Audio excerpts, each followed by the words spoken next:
It's time for me to give a little intro. Um, I'm the person who's on this PowerPoint slide, Matthew Peary. I'm a PhD student at Rutgers. I'm in my fourth year with Professor Dana, studying computer vision and artificial intelligence. And this is just going to be kind of a physics to deep learning, presentation. So I'm going to cover a wide swath of like computer vision, but not really go into too many details of anything. And this was to be interactive, so have your microphones off or be ready to speak up a little bit because we've got some questions and some quiz questions for you guys. Okay, so this is I guess this is the general outline of how things are going to go. Not too exciting. So let's start off with what exactly is computer vision.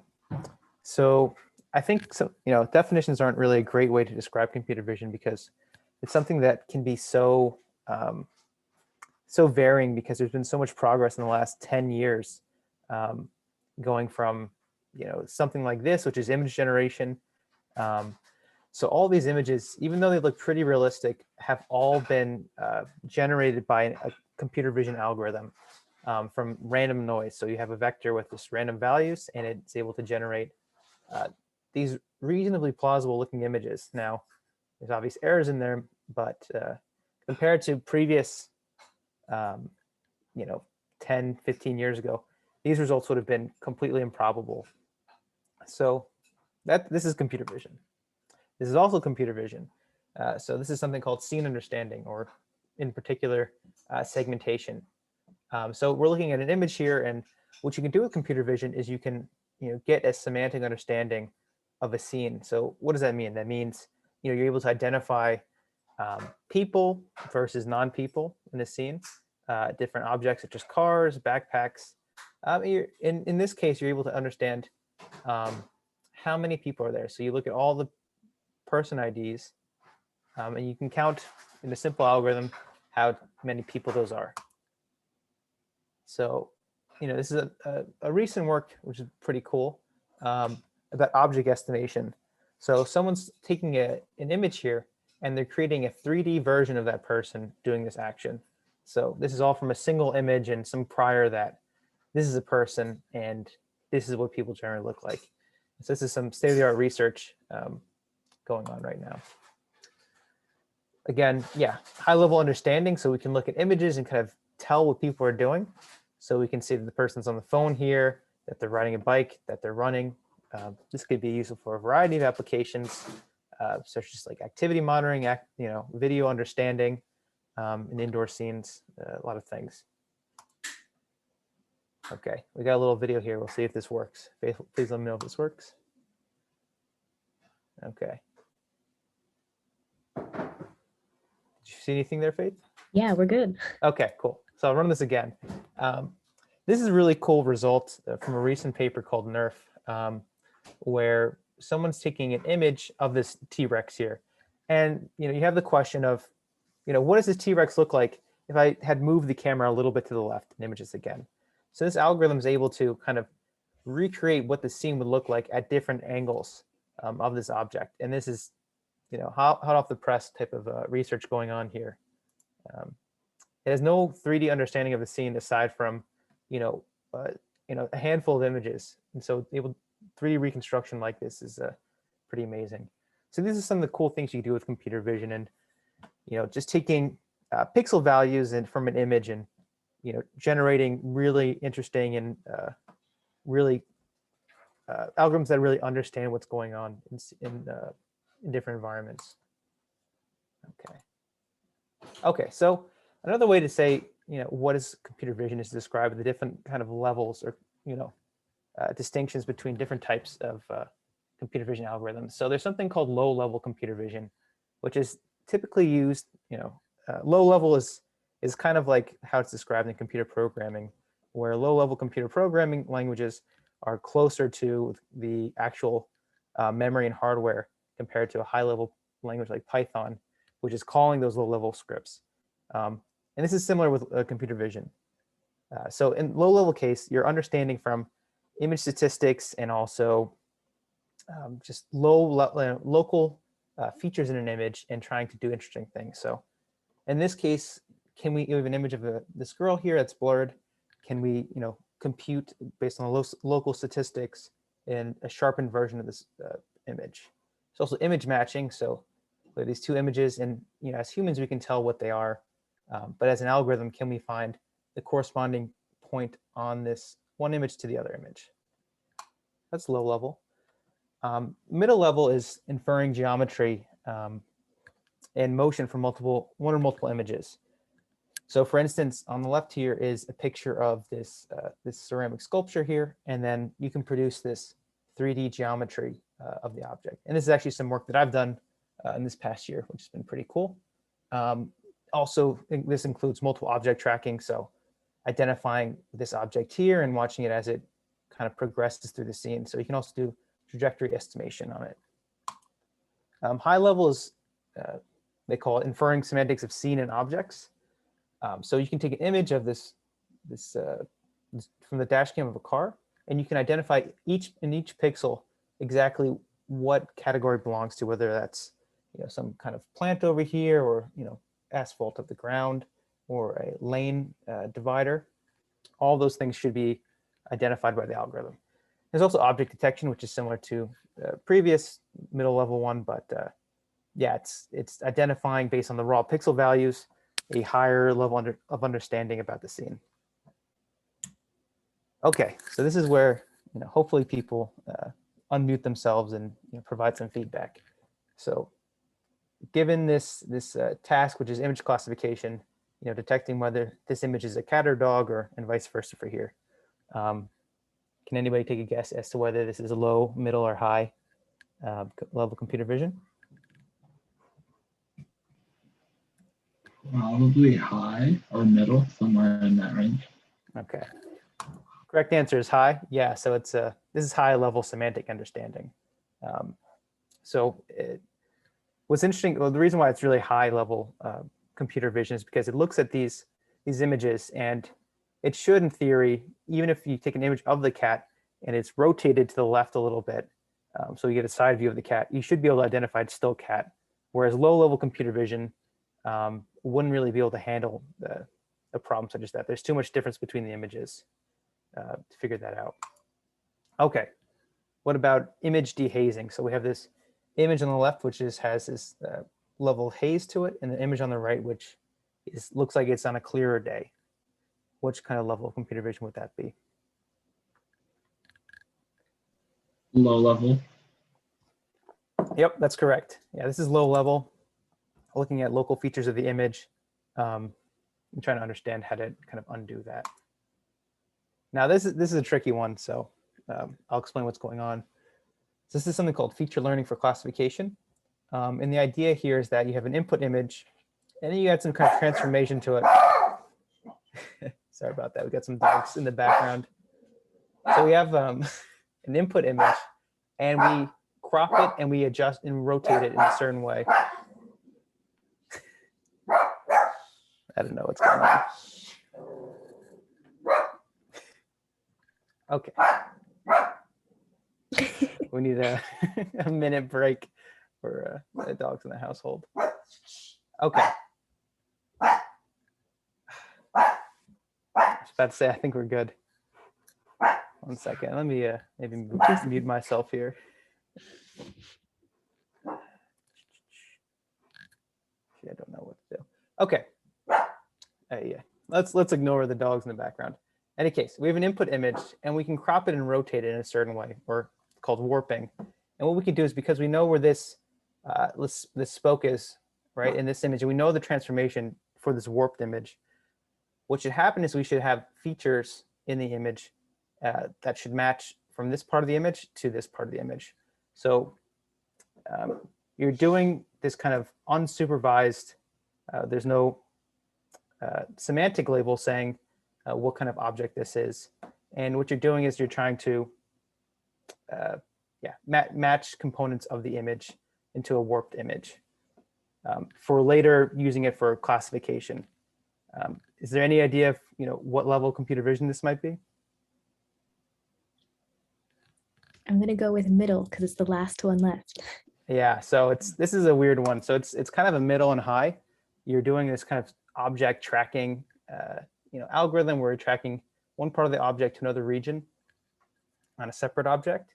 And it's also high because this is later used downstream for classification tasks. So it's a little bit tricky there. Okay, so we kind of have an understanding of what computer vision is. Now, part of it's computers, and we can kind of guess where the computers come in, but we also have vision. And the way that we allow computers to see the world is through cameras. And so we have to have an understanding of how cameras work. So let's take a look at what actual image sensor is doing. So we have this camera. You can have your phone on you. You can look at it, the camera bump there.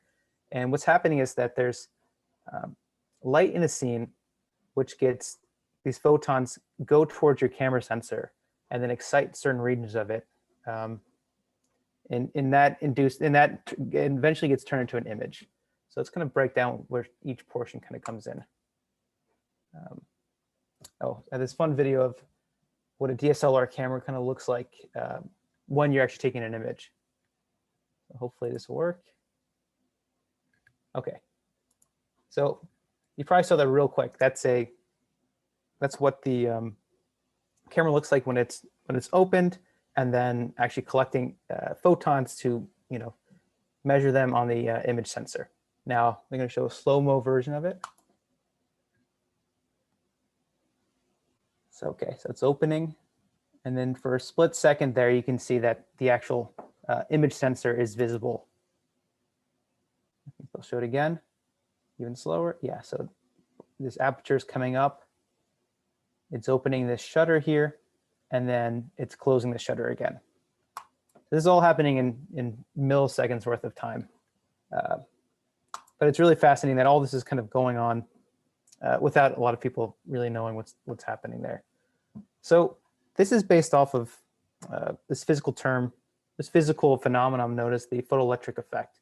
And that's where photons, when they interact with certain substances, they emit electrons. So there's some surfaces or materials that are sensitive to photons, and because there's a change in electrons, I'm sure there's some electrical engineers in here. What do you think might happen when this material loses some electrons? What happens to this material? Light is emitted. So light is not emitted. That's a good thought. But so electrons aren't photons, so they're not actually going to be seen as light. What happens is that there's actually a change in the voltage. So these electrons go off, and it becomes more positive because there's electrons leaving the surface. So it's this interesting effect where light comes in, hits a substance, and then gets converted into a measurable voltage difference. And that's how we're able to look at a scene, capture light, and then measure the actual what we're seeing. So this is kind of important for later. Light, gets converted into some change in voltage. Okay. So if we zoom in really, really deep into a camera sensor, this is kind of what it looks like. We have these lenses on top of these individual pixels, and then we have this color filter here, and then some substrate that collects. Once it hits the light, when these photons interact with it, actually change voltage and emit electrons. Let's see here, and so this is a actual real pixel value cut in half. You can see here. So we have this micro lens up here.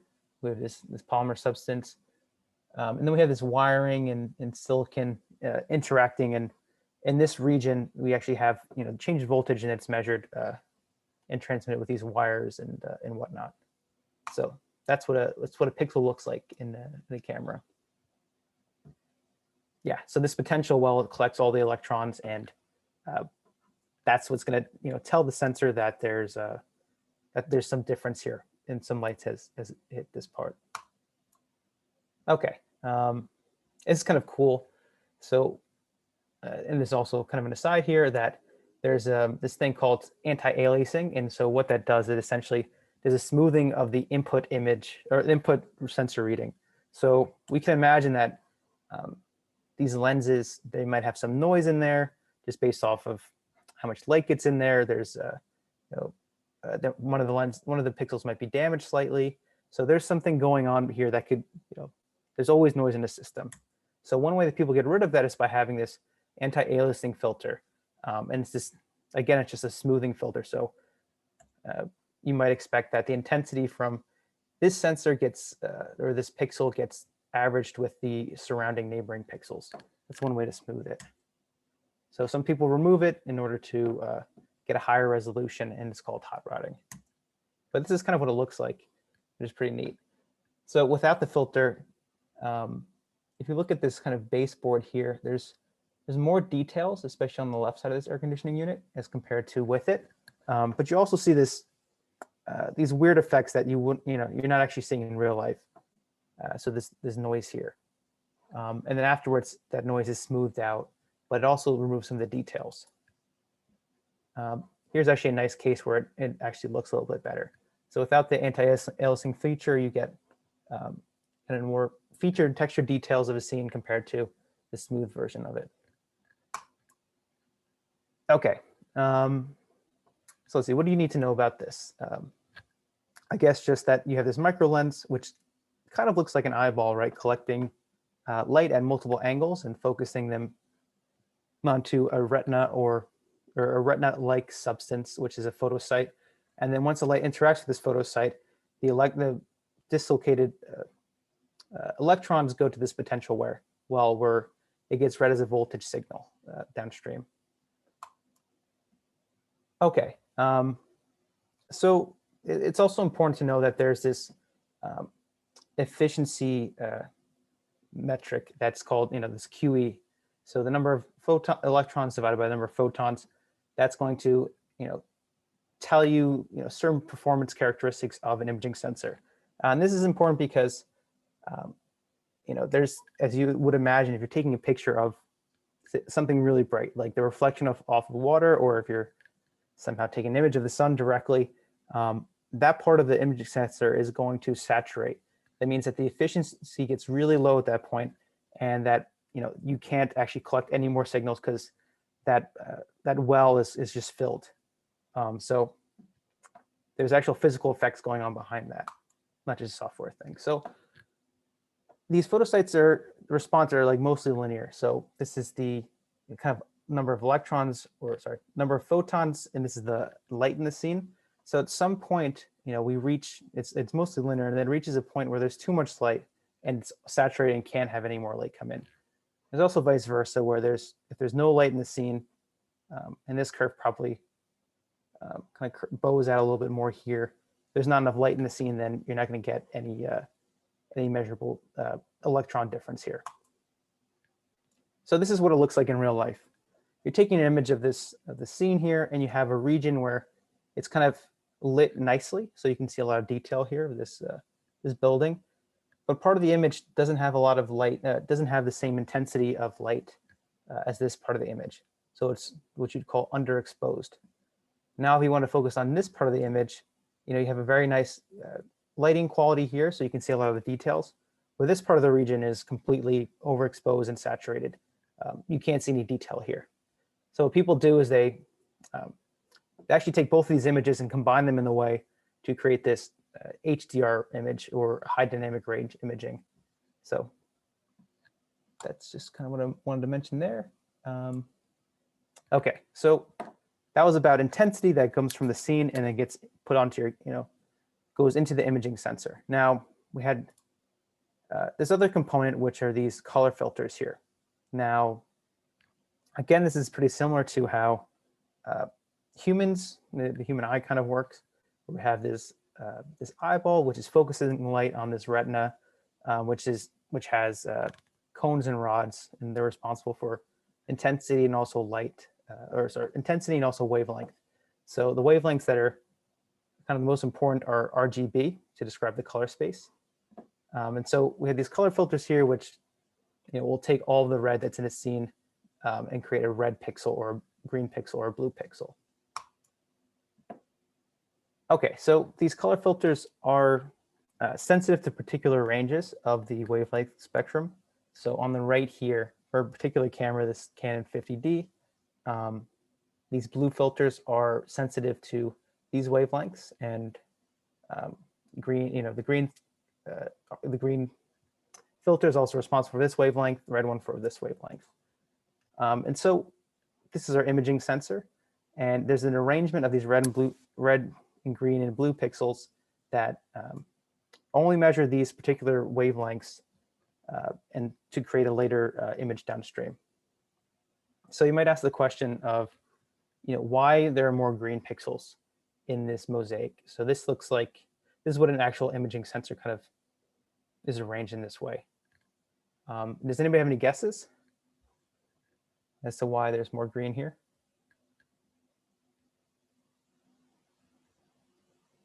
Does it have something to do with the wavelength of green, like compared to blue and red?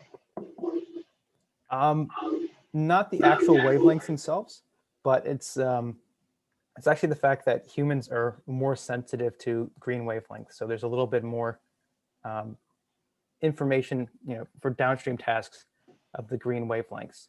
So that's just how it is. It's if humans were more sensitive to red, then you'd replace the green with red, and vice versa here. But it's just because humans are more sensitive to green. But you can do this in a whole multitude of ways. So this is called the Bayer filter or Bayer mosaic. But you can arrange them in a whole sorts of ways. So down the bottom left here, I believe is how they used to do, kind of the old cathode ray TV things. So they have these RGB pixels here. And so, yeah, again, if you zoom in close on your phone or laptop screen, you can kind of see the pixels and kind of the inverse of it, the pixels emitting an RGB light from this. But they're going to have this pattern, such as one of these. Okay. So each camera actually has a different sensitivity function. So if we go back here, this is a sensitivity function for one type of camera, this Canon 50D here. But this is kind of particular to how different companies and different imaging sensors actually are built. Not just the arrangement of them, but also, other components of it, including the material. So everything's going to look different. So if you take your phone, and your friend has a different type of phone, they likely have different imaging sensors, and you would get a different image under the same illumination conditions and the same object here. So this is a Canon versus a Nikon versus a Sony. Nikon looks like it's collecting a little bit more red or balancing the red differently on this guy's face than the Canon or Sony would. So there's kind of no right way to do this. It's all depends on the person's, or I guess a company's preference here. Okay, so is there any way that we think that, so this is an example of how people may have done it, people have done it previously, where they do this sequential wavelength capturing. So actually you'll capture an image with a green sensor that's a full imaging sensor that's just green, and then a blue sensor, and then a red sensor. And what you could do is you can overlay these as over here, and you actually get a full resolution RGB spectrum of an image. Could anybody kind of maybe give me an idea of why this might not be a good idea? Or maybe this is just a really good idea? Would it be that some colors merge together, so you can't necessarily overlay them? I mean, but at the same time, I guess no, because then they do merge. I'm not sure. No, that's totally fine. Let's think about it this way. Let's imagine that we have these imaging sensors. Let's say they're not overlaid in any way. Let's just say that there's an imaging sensor here that's responsible for red, and then stacked to the right of it is a green sensor, and then stacked to the right of that is a blue sensor. Well, there's some arrangement there. Why might this be, maybe not a great design?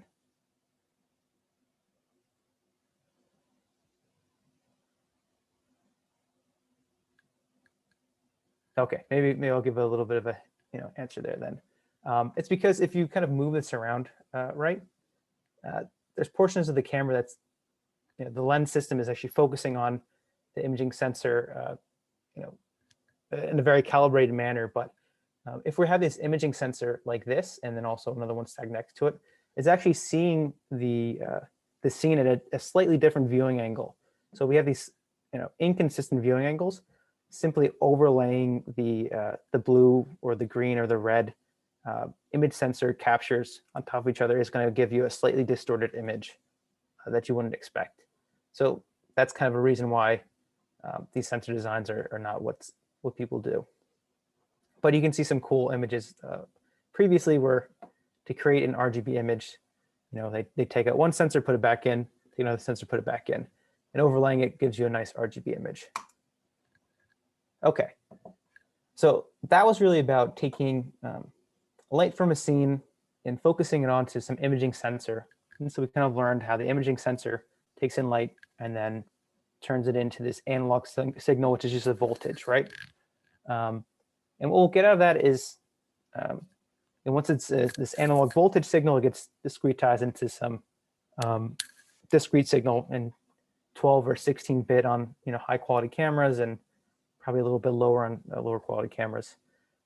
But it's a discrete signal at this point. Each pixel value is described with 8, 12, or 16 bits.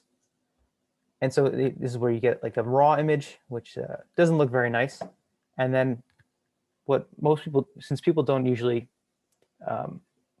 want the raw unmodified image that you'll get, because it looks usually a bit dark and whatnot, and maybe a bit noisy. Cameras actually have this process for making the image just look nice generally. So it is things like white balance, denoising, tone reproduction, compression, so you get a final image here. So if you take an image on, let's say, an iPhone or your laptop webcam, you're going to get this RGB image here unless you tell the software to reproduce an overall image. But it's generally less of high quality than what you want, but it looks nicer. So let's learn a little bit about white balancing.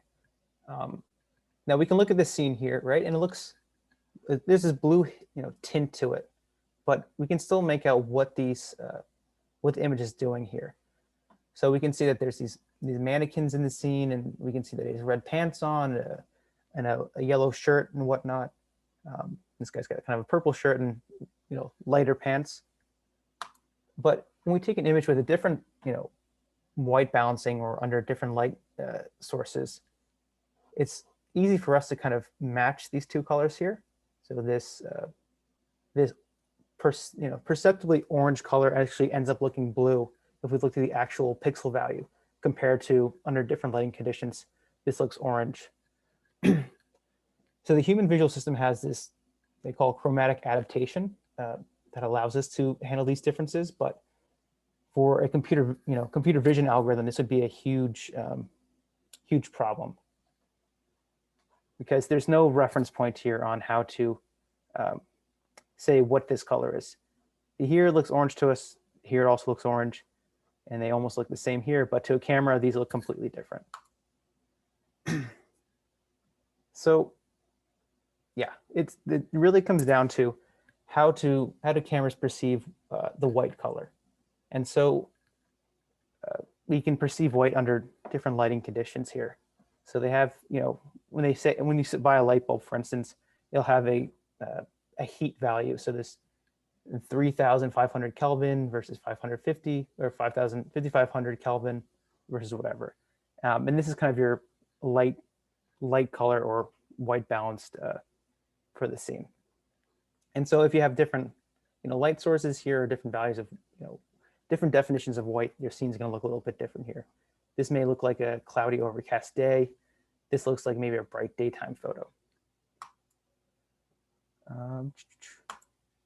Okay, so does anybody have any ideas of how to come up with a consistent way to make two images look similar, or kind of correct this this issue of perceived whiteness in a scene?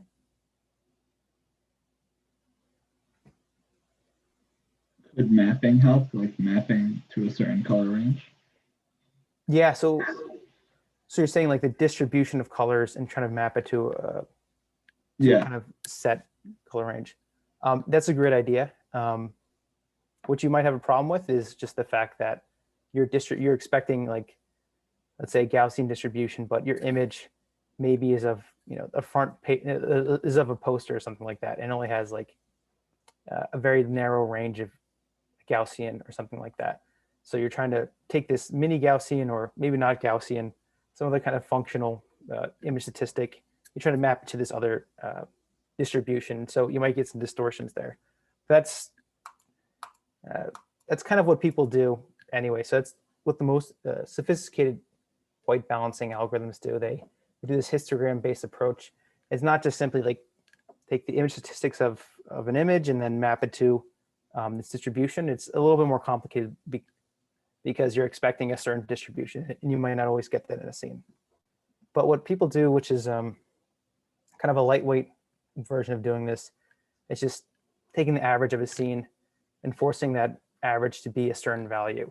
So you take an average of an image over all the RGB values, and you'll get something that's like, let's say 0.4. And you force all images to have that. So you're not matching a distribution, you're just matching a mean value. This distribution has to be centered around. There's also this white world assumption, which says that the highest value in that distribution has to be at the same reference point. So you're kind of sliding this distribution over. And you can also do that with the darkest color. So you can kind of move the distributions low and high points to 0 and 1 automatically. So a good white balancing ends up looking like this, where you have this input image, and this cup doesn't really look super white. It kind of looks like a yellowish, greenish maybe. And the gray world assumption looks a little bit lighter, and this white world also looks kind of nice.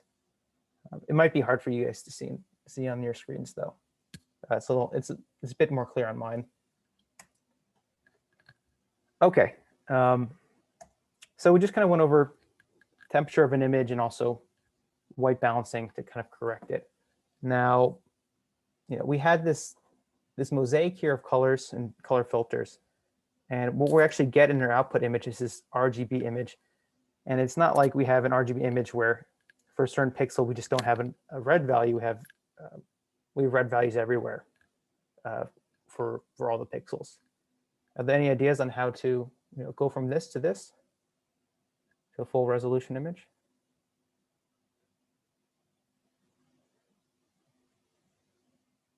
Okay, no guesses, but it's fine. So here's what we do. We just do some kind of interpolation. So what we can do is, let's see if we have, yeah, got this. So let's say we have these known values for green. The assumption is that there's some kind of continuous function for just how you're measuring green in the world.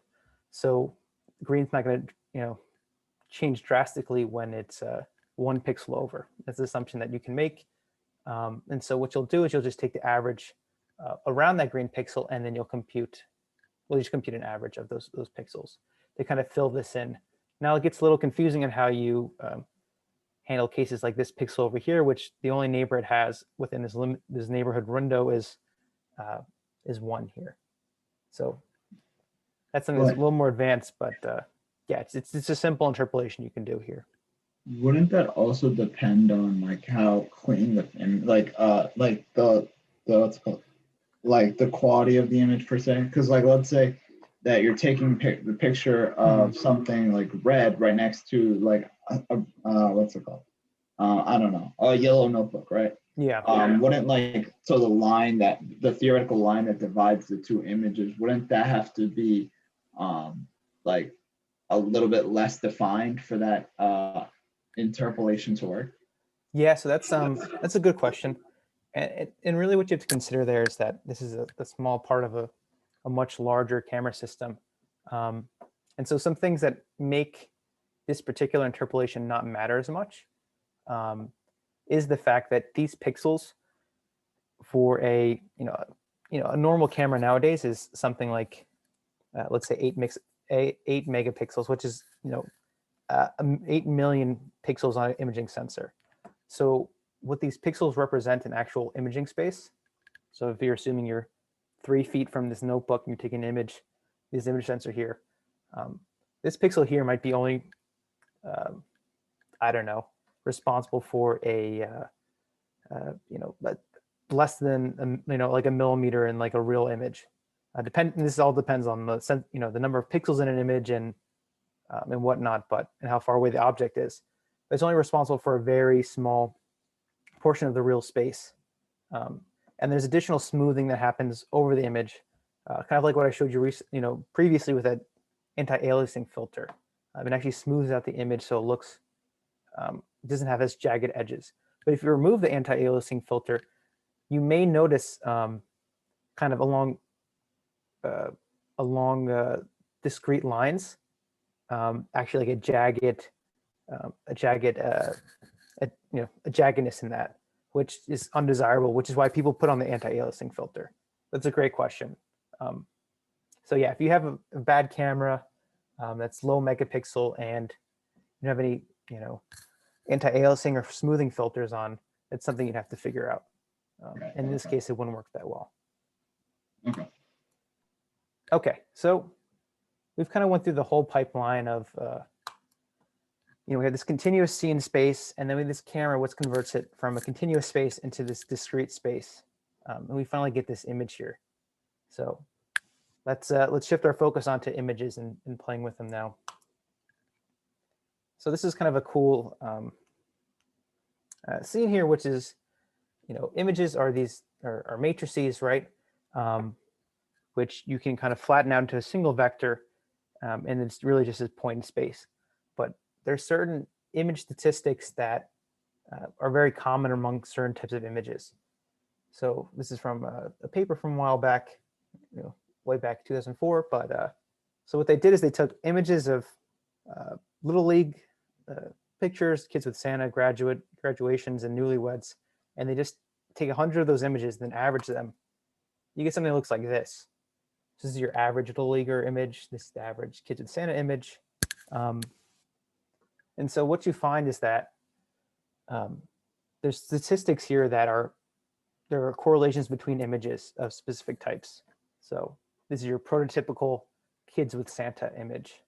And that's just to enforce that, you can stop, at this point, you can kind of stop thinking of images as this multi-dimensional space that, it's not consistent with a lot of other scenes, but as this kind of raw mathematical measurement that you're getting. So if you take an image, we can kind of represent it as a function here. So this is kind of what it looks like if we take the lighter values, the higher intensity values, as high values as close to 1 and dark values as 0. This is how we could represent an image. Now it's not a 3D plot of an image. This face is like this, but it gives you an idea that these are now numbers at each pixel instead of an image. Okay, and so typically images are represented as an integer between 0 and 255 per pixel, or from 0 to 1 per pixel. And that's just, and they have a channel. Most typical images have a red channel, green channel, and blue channel. And this is how you kind of stack them together in a computer. So we'll have rows that represent the height of an image and columns that represent the width of an image. And your height and width correspond to the resolution of the image, which is dependent on the imaging sensor itself. Okay. Okay, so we have these images now, and they are these discretized versions of continuous space. And there's some interesting statistics over an image that give us some information. So if we take a particular column here, so if we take an image of this scene, what is like 6 times or something like that, and we take this column, we'll get this really noisy image. So there's this inherent noise that happens. Even if you take an image under the same lighting conditions of the same object, you take it 5 or 6 times, you won't get the same exact measurement every time. So when you're taking images, you'll have, and you're trying to analyze and get information from what's going on in an image, you'll have to consider that there's noise here that's going to be prevalent. So if you look kind of closely, you'll see that these two boxes here actually aren't exactly the same. And if you're doing statistical analysis on these images, in some cases they might be the same image to us perceptually, but to an algorithm, it's not going to be the same. And these are just different types of noise that you might see in images. Probably not in newer cameras, but in older systems or corrupted data, it might look something like this. And this is just an image. Some pixels are black. They get sent to 0 or 1. It's kind of a salt and pepper noise. Some values might just go shoot to 1. And Gaussian noise is just random noise in a scene, or random photons in a scene going to wells that might not be going to, shouldn't be going to. So yeah, again, this is kind of what ideal image looks like, and then with real noise that sometimes occurs in a scene. So this distribution gets kind of muddy in this case. Okay, so can we think of a way to kind of overcome the fact that we have this noisy signal? Can we denoise it in a certain way? And I guess I kind of gave it away by going to this slide, but we could do something called a moving average. So if we just look at a particular row or column of an image, we get this nice function like this, pixel values, and this is just intensity. So we'll eliminate that we have an RGB image. We'll just work with grayscale. What we can do is we can take a window of around some pixel, and we can just take the average of it to create a smooth version of it. Okay. Yeah. And so we have this kind of noisy function here. It gets mapped into this smoothed out image. Now, can anybody kind of explain why this might be, why this is good and why this is bad? So can anybody give me a potential reason why this might not be the best thing in the world to happen? I think like the only thing I can think of is maybe like it's a good because it makes it easier to utilize the data, or rather easier to process, but then it makes it harder because not harder, but it's not that good because it isn't as accurate, or may not seem unnatural. Yeah, exactly. Yeah, so you lose some detail here when you're doing this smoothing operation. So you're eliminating the noise for sure, but you actually might be losing details that you're overcompensating for the noise, so you're losing detail of the scene. And that depends on your application. Sometimes it doesn't matter, and sometimes it's good. Sometimes it can really affect your downstream results. Okay, different moving filters. Okay, so this is the 1D case. Now we have images, so it's more efficient to work in a kind of two-dimensional space. This is kind of how you do it. You take, so for example, you start with this pixel right here, and you take the neighbors of it, and you can kind of compute an average of all these pixel values, and then that gets turned into a new pixel in this G image, which is the new version of the image. So we'll just slide across here, and then we'll collect what the image values are. So we did this kind of averaging of F to get G here. And this is what this ends up looking like. So if you kind of squint your eyes a little bit, you can see that you can kind of imagine this is a very sharp image, and this is a very this is a blurrier image, but probably has less noise because there's this random pixel here that's illuminated, but maybe that's just an error that you're trying to avoid. In this image, you don't have that kind of impulse.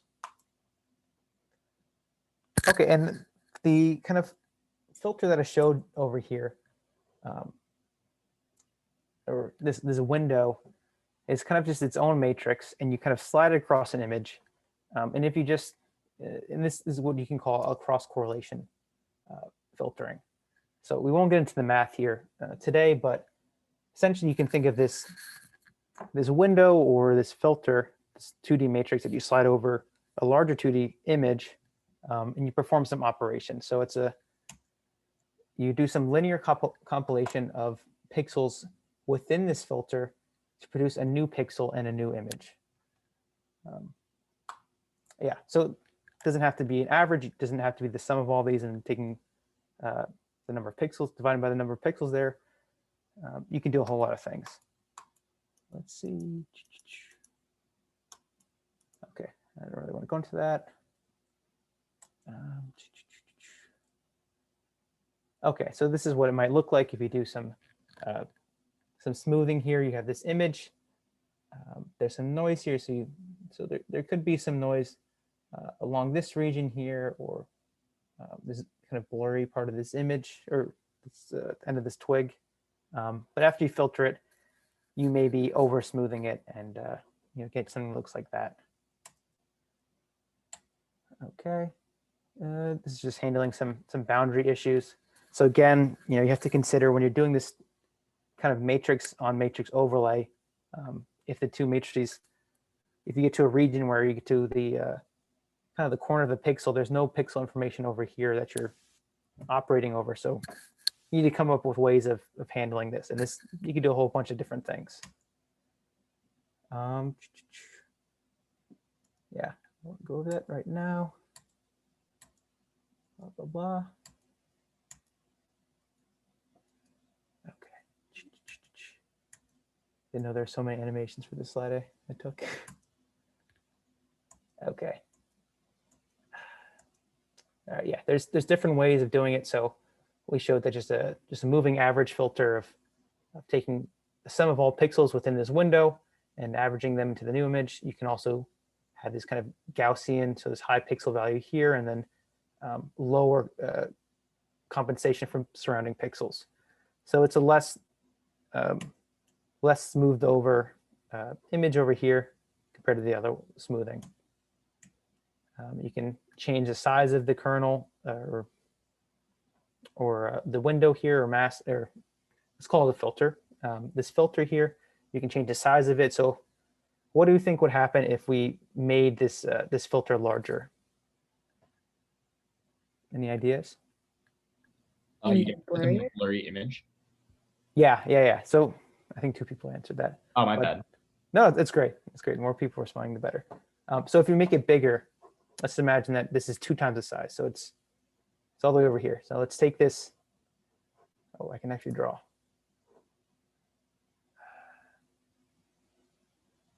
Okay, pen. Let's see if we can do this. So we have this filter like this. Let's kind of expand it so it's this big.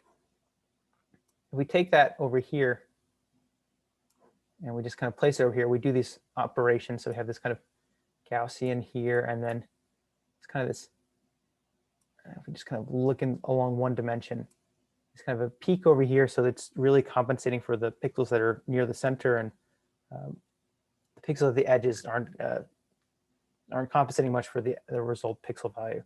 Now, if you increase the size of this, depending on how you handle the boundary issues, you actually might get a lower resolution image. So if you start with an image like this and you have a filter like this, you may only get an image that ends up being like this big in output space, compared to a filter, maybe it's like this big. So that's just a small aside, but let's see if I can get that. Yeah. So if you increase the filter size, what you'll get is a low resolution image potentially, and like both of you guys mentioned, it'll look even more smooth and you'll lose more detail because you're taking the image statistics of a larger region around that pixel into consideration. So you're losing a lot of local information from that, which could be good or bad depending on what you want to do and how much noise there is in an image. Okay, blah, blah, blah. Okay, so this is a cool thing I found online of some different scenarios. So we have this filter here, right? And we have this image. What if we did this filtering operation over the whole image? What would happen? Let's start here. What do we think would happen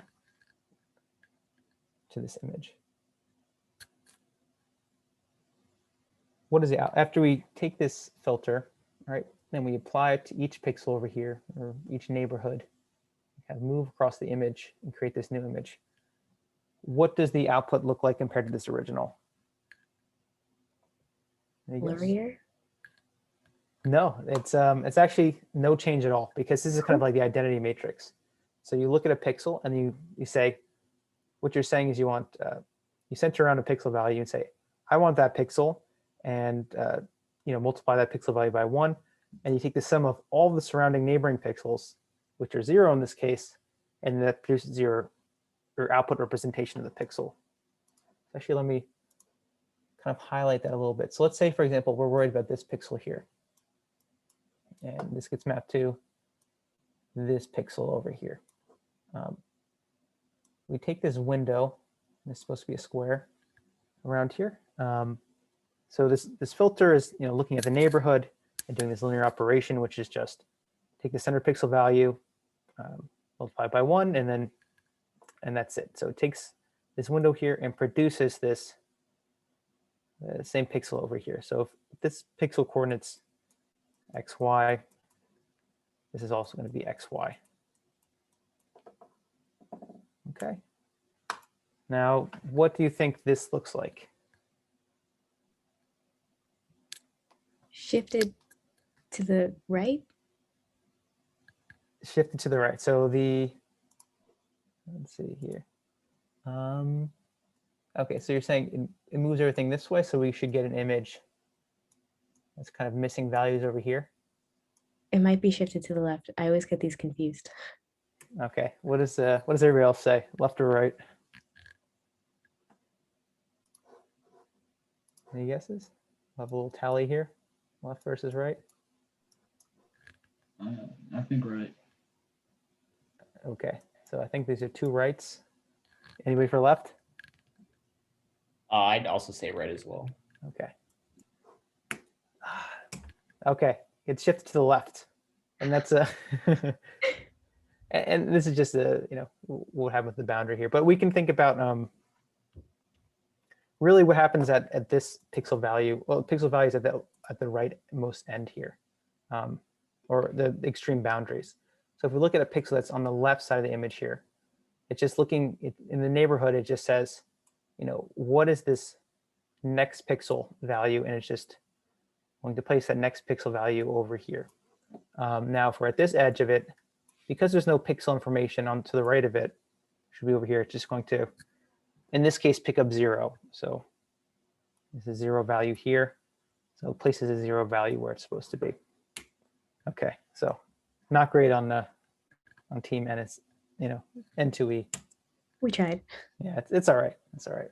Okay, so what do we think this one does? Anybody have an idea? So, okay, so let's take a pixel value here, right? And then Darker? Is 0 white or black? 0 is black. 1 is white. So it makes it darker. Okay, so taking this, takes it darker. Anybody else have a guess? I think the opposite. It makes it brighter. Makes it brighter. Okay, so this is what it's actually doing. It's actually just smoothing it. So what this is doing, it's saying, take the center pixel here. Let's say for the middle of the guy's eye here. You're taking the average, you're taking the sum of all pixels in this neighborhood. You're dividing by 9, so you're kind of normalizing it. But it's just essentially smoothing. It's kind of like the 1D moving average smoothing that we did previously. In this case. Does that make sense? Or okay, cool. If anybody has any questions, please feel free to ask. I will say this is kind of like a 2-minute warning for the hour. Yeah. Okay. I got like 2 or 3 more slides I'll go over real quick. Okay, can anybody guess what's happening here? This might be a little trickier. So we have this smoothing operation, and we also have this doubling of intensity. Any random guesses from here? So I won't say it's like changing the, going brighter or darker. So instead of smoothing, it's actually sharpening. So it's, yeah, it's taking the difference between neighboring pixels and kind of highlighting, the pixel value that's right there. So what does this look like? Yeah, well, in the 1D case, it ends up looking like this, which is 2, and then the neighboring pixels would be negative values here. So before we had this regular image of Einstein, afterwards we have a sharpened image of him. And you may say that part of this looks nice. Maybe the suit looks nicer than over here, but this guy looks a lot older in this this image. Okay, I think this is a good place to stop on my end. But are there any questions before we go? Anything to clarify? So I'll just do a quick overview of kind of what we did. So far, we just talked about what computer vision is, and then we talked about part of the imaging pipeline. So we get intensity from the scene, or light from the scene, how it gets turned to a voltage and actually measured by a camera or imaging sensor, and then how that imaging sensor takes this continuous voltage value, converts it into discrete signal, and then kind of manipulates it so it looks like an okay image for us later. So we talked about white balancing, talked about color filters, and we started talking about image statistics and how you can kind of get a lot of information from these kind of mathematical matrix values that are arranged spatially. Yeah, and maybe next time we'll talk about the next 3, but that's all I got. Cool. Thanks, Matt. Yeah, thanks so much, everybody. All right. Thank you. Have a good day.